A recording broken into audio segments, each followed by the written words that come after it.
evening.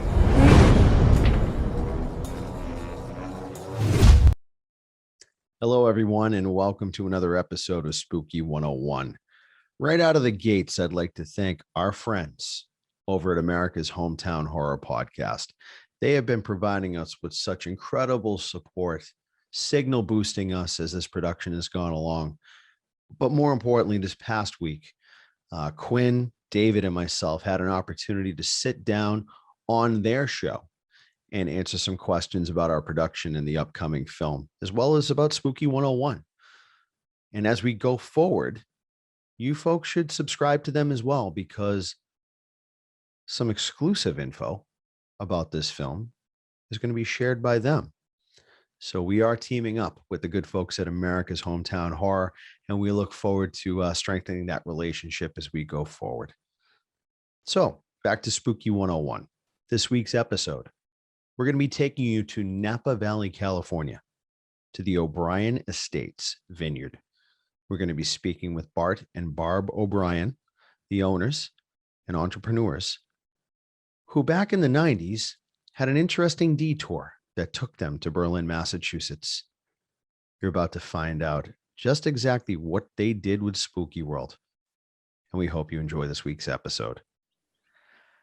It's amazing how much this little town in Massachusetts was heard around the world.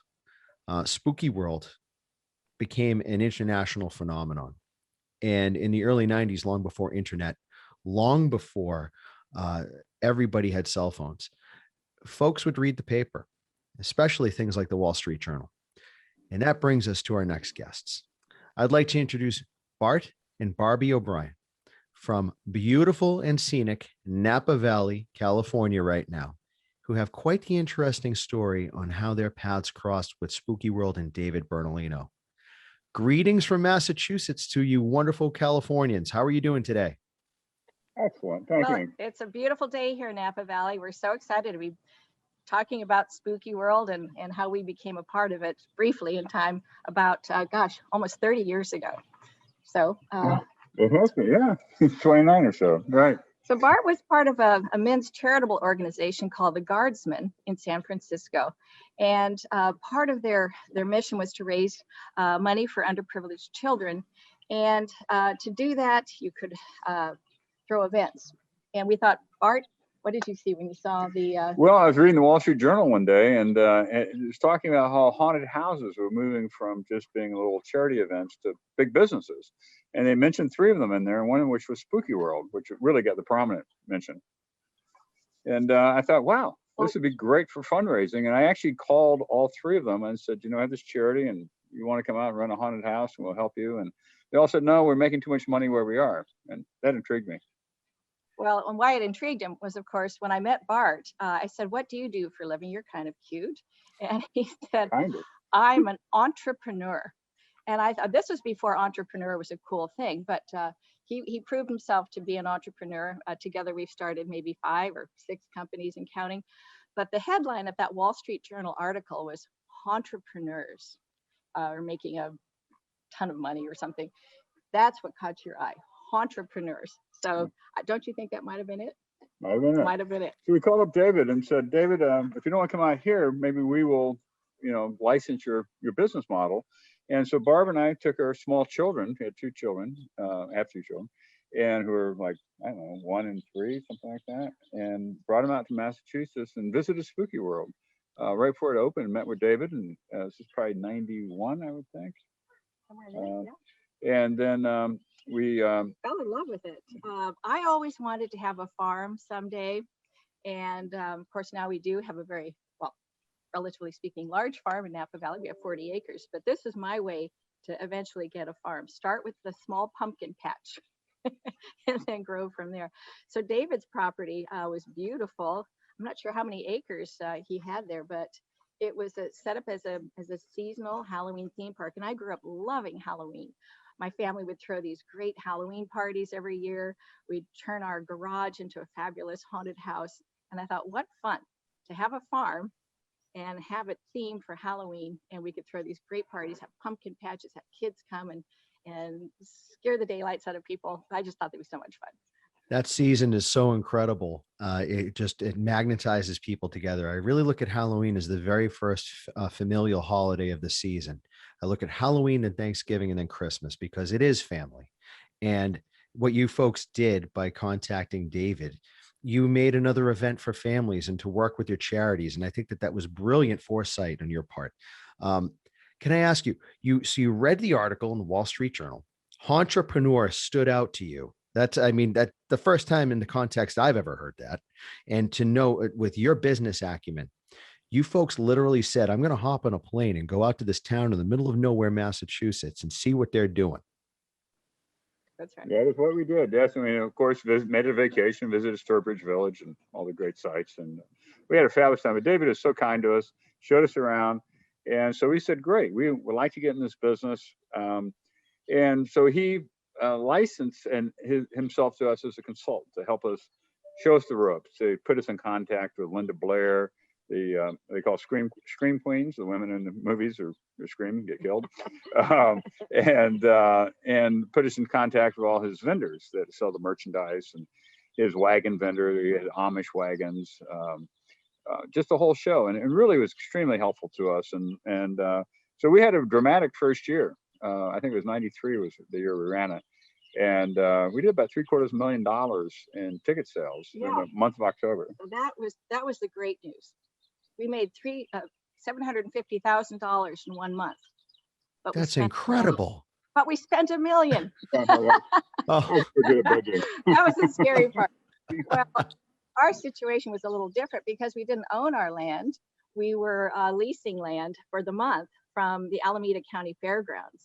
And we had to very quickly throw everything together on a really short time frame. And it to do that, it just costs a lot more money. So we set up this haunted hayride tour. It was pretty big. It was a big project. We had, I believe, about 20 different scenes of recreating scenes from horror movies with live actors.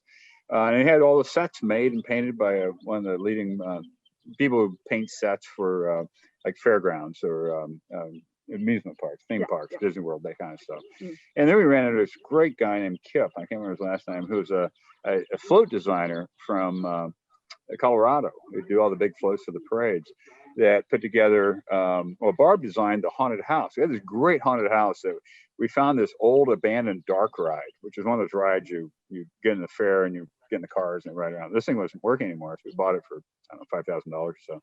And so the front of the haunted house looked like a dark ride with cars tipped over and just like like it was creepy to begin with. And then Barb had this great haunted house design that Kip implemented, and we would have people walking over a bridge, and people would be reaching their hands up and grabbing their legs as walking over the bridge. And it was the best part is the exit was right next to the entrance.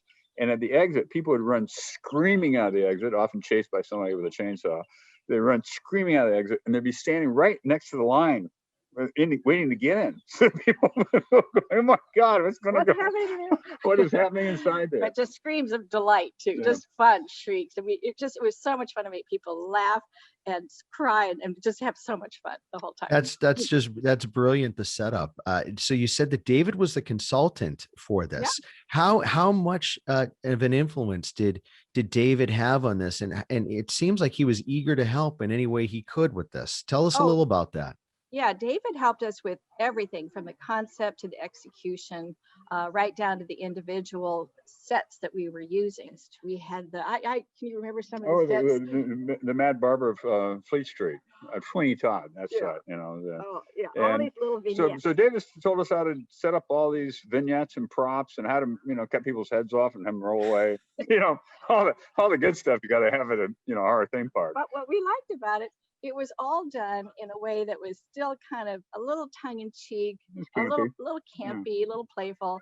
And when we knew we had younger folks on our hay wagons going by, the actors would tone it down and kind of make it just a little less scary. So there was one story when I had our 2 kids on the hay wagon. I think Emily was about 2.5 and our son was 1. Emily and Mason. And I said, Emily, when the zombies come up to you, don't worry. You just have to press this little clicker noise and they'll go away. So she had this little clicker, one of those little sound makers you get for Halloween, whatever. Yeah. And as the zombies were coming up to her, she had the clicker and she started going and goes, no, click, click, click, click. She was clicking, clicking, clicking. That's They amazing. But it was just kind of fun. That's so adorable. That's so adorable. Well, here's an important question. We had Spooky World in Massachusetts. What was the name of the attraction in Northern California? Fairgrounds. Scaregrounds, and it was part of it was an independent. You had rented the grounds from Alameda County, you said? That's what you did? Yeah, in Pleasanton. And we called our town Unpleasanton. So we paid off that. And we had these hay wagons that David put us in contact with that would hold about 50 people or so.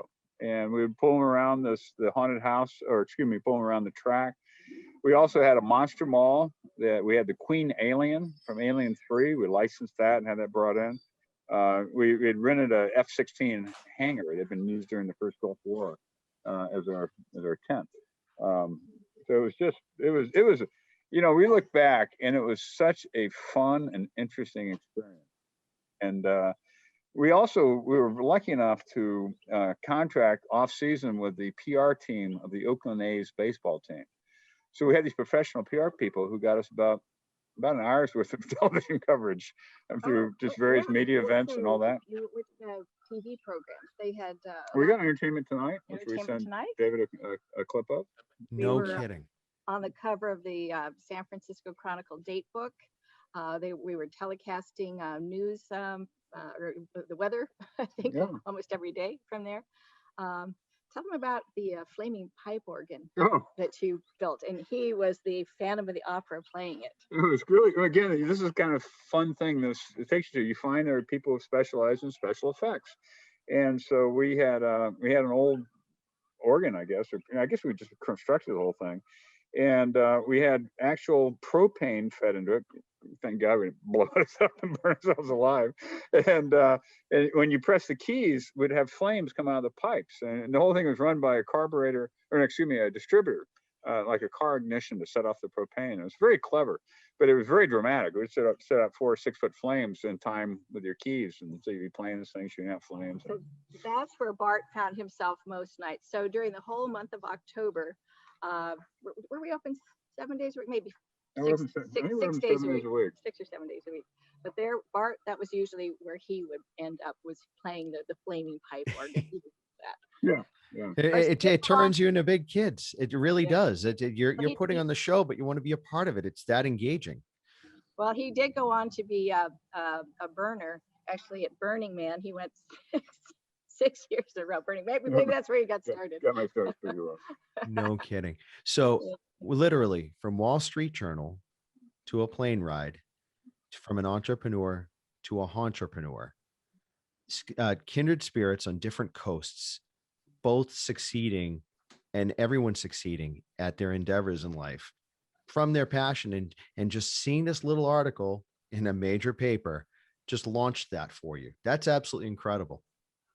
That really is. And so now, can I ask you what you do? Very grateful. Oh, I'm sorry to interrupt. Oh, no. I apologize for interrupting you. Go ahead. I want to hear that. What you had to say. How very grateful we were to meet David and for the way he just really brought us under his wing and helped us launch our business. We couldn't have been more grateful for all that he did to show us the ropes and have fun doing it. That's amazing. So now, can we ask you what is the name of this beautiful scenery behind us? What is the name of your vineyards? It's called O'Brien Estate.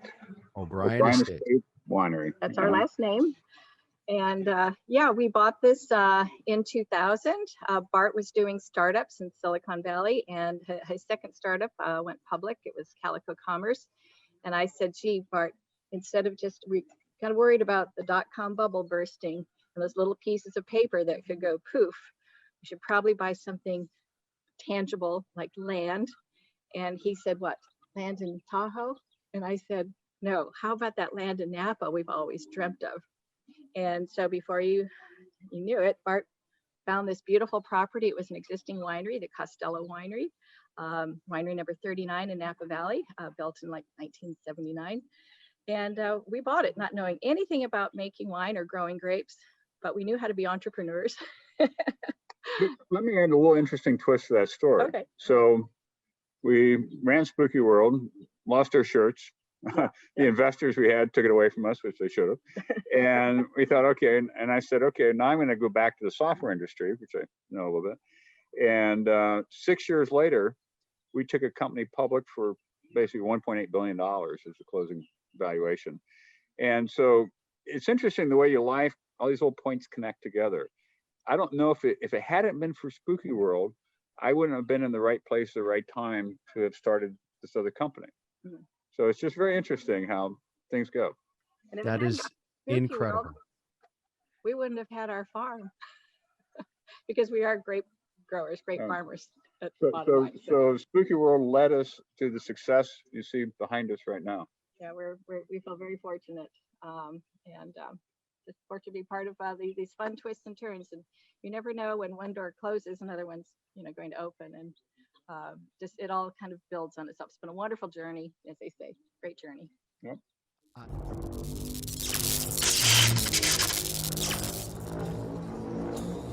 Good evening.